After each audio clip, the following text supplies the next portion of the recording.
Boa noite. 2 semanas depois do primeiro turno das eleições municipais, os principais partidos políticos do país ainda terminam de contabilizar as perdas e ganhos a partir do resultado das urnas. Quem acha que ganhou quer confirmar a vitória nas cidades onde haverá segundo turno.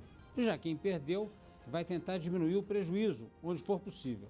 Mas o fato objetivo é que o Brasil que saiu das urnas em 2 de outubro é um Brasil diferente.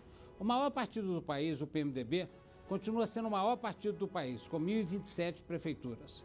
Mas perdeu a que considerava a joia da coroa, a do Rio de Janeiro. Já o PT sofreu um abalo sísmico.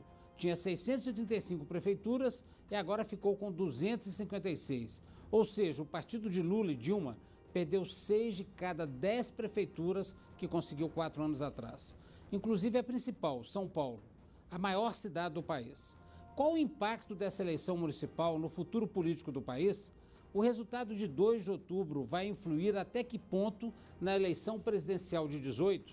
O governo Temer, que hoje tem maioria no Congresso, vai conseguir usar essa maioria para apoiar as reformas estruturais prometidas? Para responder a essas e outras perguntas, nós vamos conversar agora aqui no Band Entrevista com o professor Márcio Coimbra, cientista político e coordenador do MBA em Relações Governamentais do IBMEC, o Instituto Brasileiro de Mercado de Capitais. Professor, boa noite, bem-vindo aqui ao estúdio da Band, gravando hoje o Band Entrevista. É um prazer, Flávio, estar aqui no teu programa falando para os teus telespectadores. Professor, temos uma série de perguntas aqui, mas eu queria iniciar com a seguinte pergunta. Esse resultado que nós tivemos agora no primeiro turno, vamos ter breve o segundo turno, vai influenciar de que maneira as eleições em 2018 para presidente da República? Ou não influencia, ou só influencia a eleição dos governadores? Como é que fica essa eleição nesse momento? Flávio, influencia e muito. O que nós vimos nessas eleições agora é o princípio de um movimento que vem se consolidando desde 2013, quando nós vimos aquelas primeiras manifestações, passou pela eleição de 2014, agora nesse ano e deságua em 2018. Ou seja, é um processo de descontentamento do eleitorado com a política tradicional. Ou seja, o establishment que nós chamamos, né, que é a classe política que está aí, né? Está ficando cada vez mais fraca sob os olhos da população e cada vez mais crescem aqueles que nós chamamos de outsiders. Esse é um movimento, Flávio, que não acontece só no Brasil. Acontece também na Espanha, sem dúvida, aconteceu no Reino Unido, nós estamos vendo Trump, ou seja, esse movimento de pessoas de fora da política, ele vem dar voz ao descontentamento da população com os políticos tradicionais. Agora, isso não é um pouco perigoso também, não, o outsider? Porque o outsider pode trazer a possibilidade de se eleger uma pessoa completamente louca. Exatamente, existe esse perigo, né? Nós estamos vendo nos Estados Unidos que a história do outsider não colou. De jeito nenhum. Não colou. O Trump vem cada vez mais se desgastando, perdendo o terreno, né? Com essa série de denúncias, ele continua se vendendo como uma pessoa que não é política, mas a campanha acabou fazendo água. Mas, por exemplo, no Reino Unido, isso levou ao Brexit, ou seja, a saída do Reino Unido da União Europeia. Na Espanha, há 1 ano, não se consegue formar um governo, Flávio. Ou seja, existe um problema generalizado de representação política e uma crise onde não existem novos líderes. Portanto, a eleição de 2018 pode ser a eleição que seja a eleição de um outsider, alguém que venha de fora. Nós sabemos que já existe aí um leque de candidatos se apresentando, mas alguém que venha por fora pode vir a ganhar e pode ser um aventureiro. Eu costumo dizer, Flávio, que esta eleição de 2018...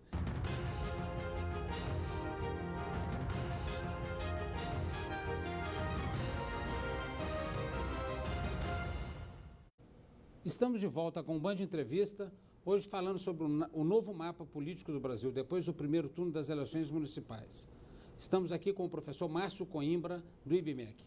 Professor, o grande perdedor dessas eleições municipais foi o PT e ele perdeu essas eleições pela má administração, pela Lava Jato, pela corrupção ou pela soma de tudo isso?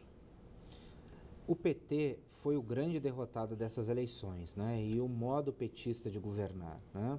É um modo que já vem se desgastando há muito tempo, né? Que chegando à presidência da República mostrou a sua cara durante um determinado tempo, mas já mostrou esse desgaste logo de cara, por exemplo, com o mensalão, né? E começou ali com o mensalão. O país talvez não tenha acordado definitivamente naquele momento, né? Exatamente, porque ali ficou muito claro que que o PT enxergava naquele momento não uma democracia onde ele buscava apoio pelos projetos.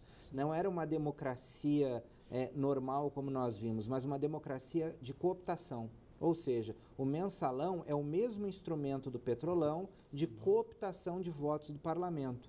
Portanto, este modelo se desgastou por completo, né? Este modo petista de governar. Quando foi descoberto pela Lava Jato e tudo começou a acontecer como nós vimos, isso começou a corroer, né? Começou a corroer a imagem do partido e começou a corroer a imagem do partido nacionalmente, mas também em nível estadual e municipal, como nós vimos, né?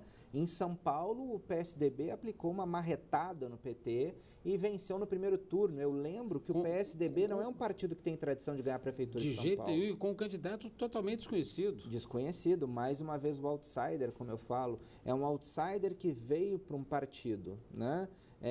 De oposição, que era o PSDB, e conseguiu vencer as eleições na maior cidade do país. Eu lembro que o orçamento de São Paulo, da Prefeitura de São Paulo, só não é maior do que o governo de São Paulo. Portanto, nós temos governo federal, governo de São Paulo e Prefeitura de São Paulo. Dois hoje estão nas mãos do PSDB. Você não acha que o presidente Lula perdeu a grande oportunidade que ele tinha, primeiro do país ter trazido para a presidência da República um sindicalista?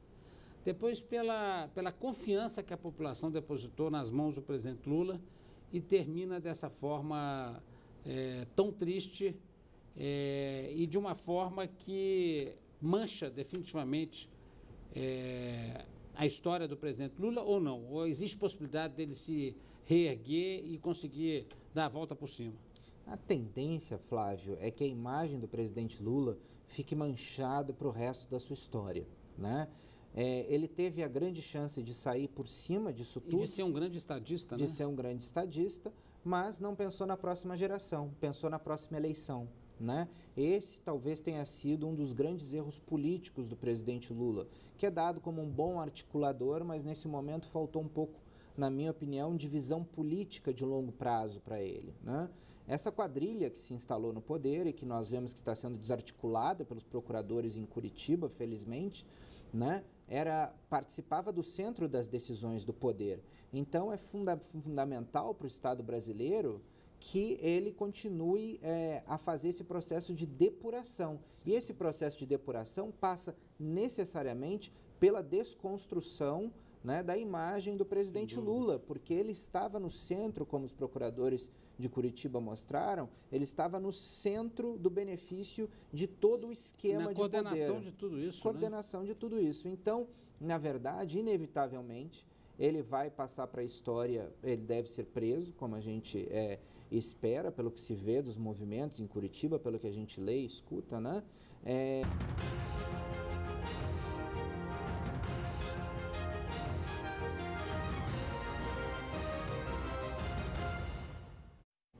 Voltamos para o último bloco do Band Entrevista. Hoje estamos conversando com o cientista político Márcio Coimbra sobre os reflexos da eleição municipal na política brasileira.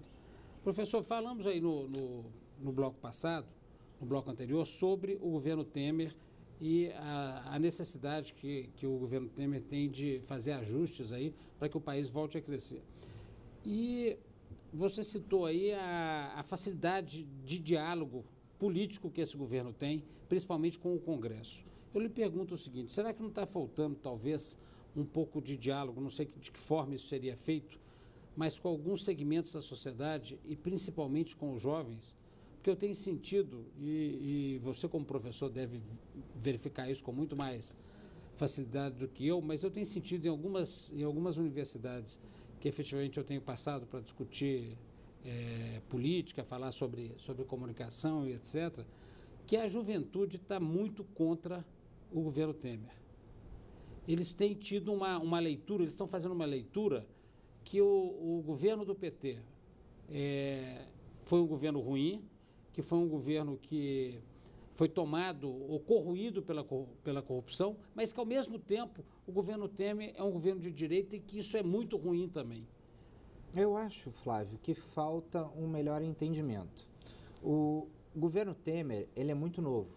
Ele é um governo de pouco mais de 100 dias, considerando a interinidade. Eu lembro que durante a interinidade, o presidente Michel Temer se absteve de tomar certas medidas de cunho de longo prazo, porque, afinal de contas, ele não estava confirmado no cargo.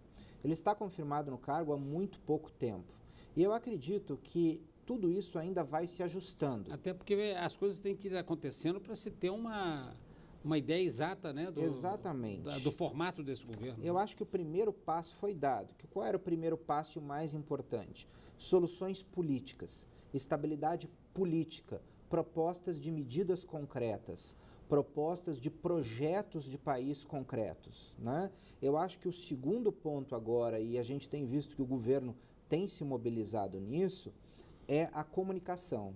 Eu acho que chegou um plano de comunicação ao Palácio do Planalto, nós ficamos sabendo pela imprensa, e esse plano de comunicação, pelo visto, vai ser colocado em prática. O setor de comunicação já está todo se reorganizando. O próprio governo, nos últimos dias, aí, em peças publicitárias, ele resolveu falar um pouco da culpa do governo passado na situação que está o país, né? Exatamente, dando nome aos bois, né? Eu acho que chega simplesmente de bom mocismo e sorrir para as câmeras, como o presidente Temer falou. É preciso a gente explicar exatamente o que aconteceu, a situação de desmonte do Estado brasileiro, na qual o presidente Dilma colocou o país, né? Eu acho que isso tudo precisa ser explicado para a população precisa entender. Agora, quanto aos estudantes, eu vejo que nós temos aí dois caminhos. Como eu falei aqui mais cedo, existe um movimento de estudantes libertários também, que eram muito contrários ao governo do PT. Estudantes de direita, sejam libertários ou conservadores, né? E uma juventude também ligada às igrejas, todas as denominações das igrejas, que não eram a favor do governo Dilma e que realmente agora estão com esse governo. Eu vejo uma parte considerável da juventude, não essa juventude de esquerda que controla diretórios acadêmicos e universidades públicas, mas realmente uma juventude que a gente colocando vê a cabeça para fora agora, colocando né? a cabeça para fora, inclusive se candidatou, sabe, teve candidatos eleitos para vereança em diversas cidades. Eu acho que essa juventude essa juventude que não está preocupada só em reclamar, mas em fazer alguma coisa, está assumindo a responsabilidade, está colocando a cara na rua e, inclusive, conseguiu transmitir a sua mensagem